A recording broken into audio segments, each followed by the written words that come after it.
Son dos lugares que usted va a tener que asociar.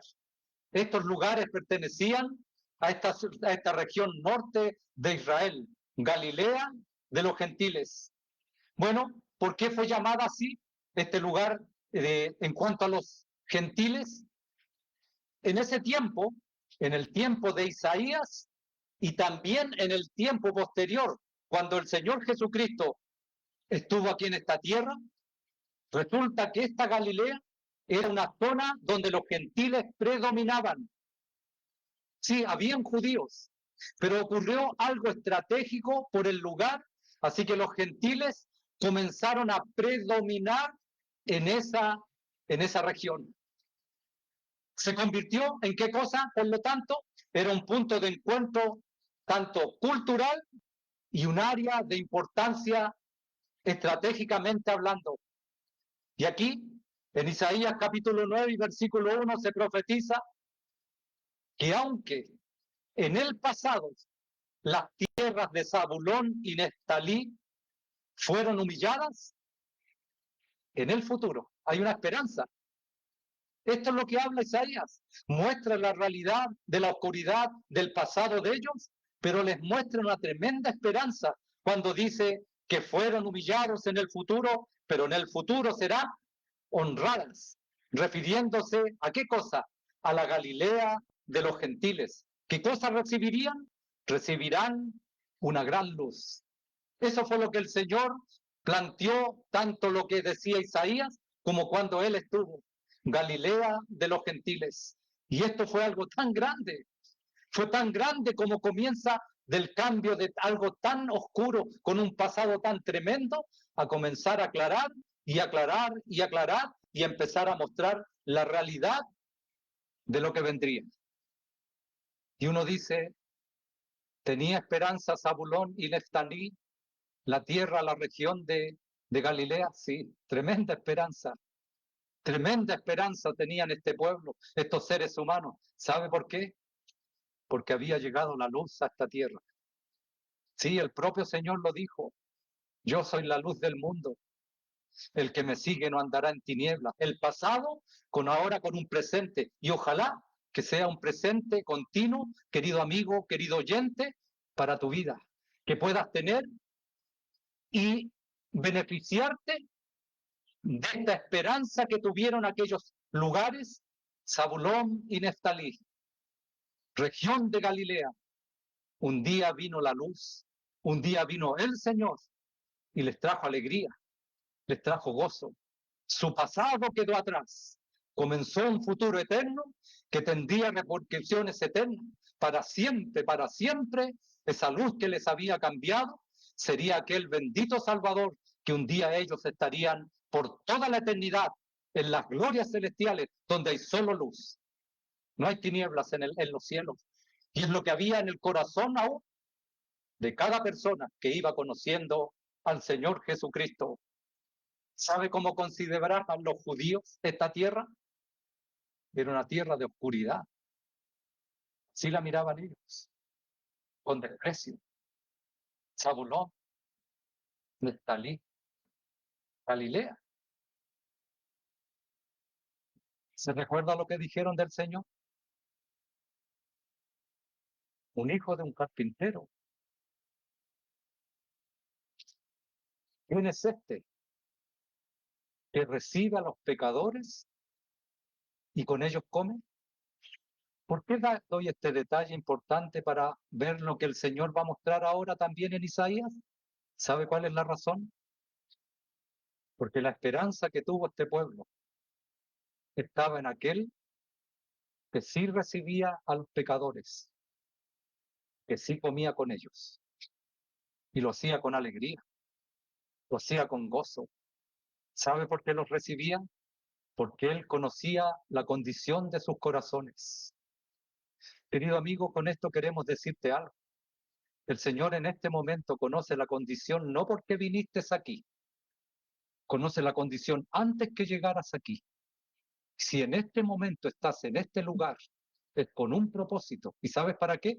Para que escuches de Él. Así como estas regiones y estas ciudades escucharon del bendito Salvador, lo estás haciendo ahora tú también. Versículo 16 dice que ahora el Señor viene a Nazaret, dice. Mire qué hermosura más grande mirar el recuerdo que hace. Usted ha vuelto a su lugar de donde nació. Y si usted tiene la oportunidad de hacerlo, van a venir tantas añoranzas, rememoranzas. Estas eran las calles donde yo caminaba. Estas fueron las calles donde yo caminé, donde aprendí a dar mis primeros pasos, donde aprendí a andar en bicicleta, donde jugaba con mis hermanos, jugaba con mis amigos. Esa era una realidad. Cristo llegó a este lugar, vuelve a Nazaret, dice, vino a Nazaret, donde se había criado, y ocurre algo sumamente importante en la vida del Señor. Esto era una costumbre y una buena costumbre, perdón, que el Señor tenía cuando Él vivió acá. Y en el día de reposo, dice, entró en la sinagoga. ¿Sabe lo que me habla? Y eso es para nosotros, hermanos. Cantamos un himno que dice, quiero seguir las pisadas del Maestro. Quiero ir en pos de mi Rey y Señor. Y modelando por Él mi carácter, canto con gozo a mi Redentor. ¿Y cuál es lo que debemos seguir? ¿Sabe cuál es? Lo que el Señor hacía. Lo que el Señor enseñó y lo que el Señor iba haciendo era un buen ejemplo. Él nunca dejó de ir a la sinagoga. Era su buena costumbre y eso nos enseña a nosotros a tener una buena costumbre. ¿Y cuál es esa? Esto que usted ve aquí, la vida congregacional, la vida que nos congregamos, la vida que venimos. Fíjese que ayer hablábamos en un grupo y hacíamos recuento de lo que es la iglesia del Señor o una asamblea local. Bueno, una asamblea local tiene 3 privilegios y 4 responsabilidades. ¿Sabe cuáles son los 3 privilegios? Que tiene toda persona que está sin Cristo, que se convierta al Señor, que es bautizada y que es añadida a la iglesia. Ahí están los privilegios. Esa persona escucha el Evangelio, se convirtió. ¿Cuál es el privilegio segundo? Es bautizada. Y el tercer privilegio es añadida a una iglesia local. Pero ahora vienen las responsabilidades. ¿Sabe qué cosas son? Y mire qué llamativo Dios que clara la Biblia. Y perseveraban. No dice perseveraban para ser salvos. El punto 1 ya lo ha hecho. Escucharon el Evangelio, son salvos y por lo tanto bautizados y recibidos. Ahora tienen 4 responsabilidades que hacer. ¿Cuál es esa? Y perseveraban. No era algo como chispazos. A veces, de repente, a ver si. No, perseveraban en la doctrina de los apóstoles. Día miércoles, doctrina de los apóstoles.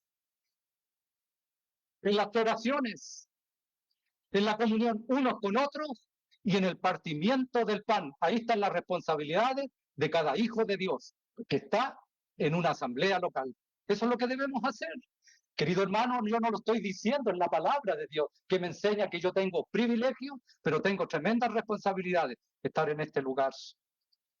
Se levantó, dice el Señor, en la sinagoga de Nazaret. Allí se había criado. Era conocido, claro, como el hijo. ¿Cómo le conocían al Señor? ¿Cómo le conocían? Como el hijo de José. En otras palabras, un carpintero. Nada más que eso. De allí se leían las escrituras en la sinagoga. Se leían las escrituras. Y él lo hizo. Dice versículo 17. Y se le dio el libro del profeta Isaías. Y habiendo abierto el libro, halló el lugar donde estaba escrito.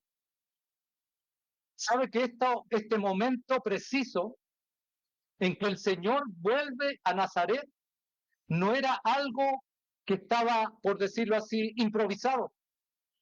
Era el plan de Dios. Y en el momento preciso en que el Señor volviera a Nazaret y tomara y aquel ministro le pasara el rollo. ¿Y sabe cuál fue el rollo que le pasó? Isaías 61, versículos 1 al 2. Usted lo lee en su casa, pero aquí el propio Señor lo lee. ¿Y sabe de qué manera lo lee? Dice el versículo 18, el Espíritu del Señor está sobre mí. ¿Sabe de qué nos habla eso? En primer lugar, el Señor muestra lo que Él era, el Mesías prometido. Y por lo tanto, como Él era el Mesías prometido, ahora el Espíritu del Señor me ha ungido, pero ¿para qué lo ungió? ¿Qué fue necesario aquel ungimiento por medio del Espíritu Santo? Era sencillamente para decirles lo que habrían ahora. A continuación les voy a decir algo. Les voy a decir que esto que yo voy a leer se está cumpliendo en este día, en este preciso día, se está cumpliendo lo que la palabra de Dios en antaño en Isaías, y ahora yo la leo, es acerca de mi persona. Por eso que el Señor les dice, se ha cumplido hoy esta palabra, estando el propio Señor ahí presente. Él la leyó acerca de él. El Espíritu del Señor, dice, está sobre mí. Fue ungido para dar buenas nuevas a los pobres. ¿Y no fue esta la misión del Señor? ¿No fue esta la misión del Señor cuando vino a esta tierra? El Señor cumplió completamente su labor, completamente. Ni una cosa quedó en el olvido. En su vida no hubo negligencia, por el contrario, una diligencia suprema para cumplir y llevar a cabalidad todo lo que tenía que hacer, la misión que se le había encargado. Cuando el Señor confirma esta condición de Mesías, comienza a anunciarles lo siguiente y dice, por cuánto me ha ungido para dar nuevas o buenas nuevas a los pobres. ¿Sabe lo que está hablando aquí?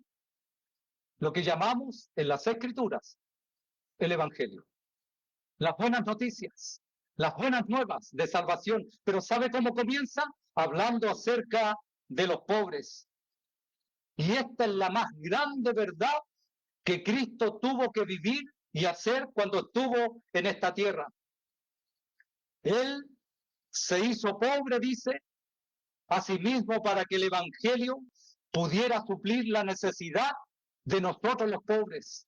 No éramos pobres en dinero, éramos pobres en espíritu, éramos pobres en cuanto a nuestra naturaleza, en cuanto a las cosas de Dios, éramos pobres, no podíamos hacer nada por nosotros. Es que el Señor llevó a cabo en ese tiempo. Leo en 2 Corintios capítulo 8 para corroborar esto. 2 Corintios capítulo 8 y versículo 9 dice así: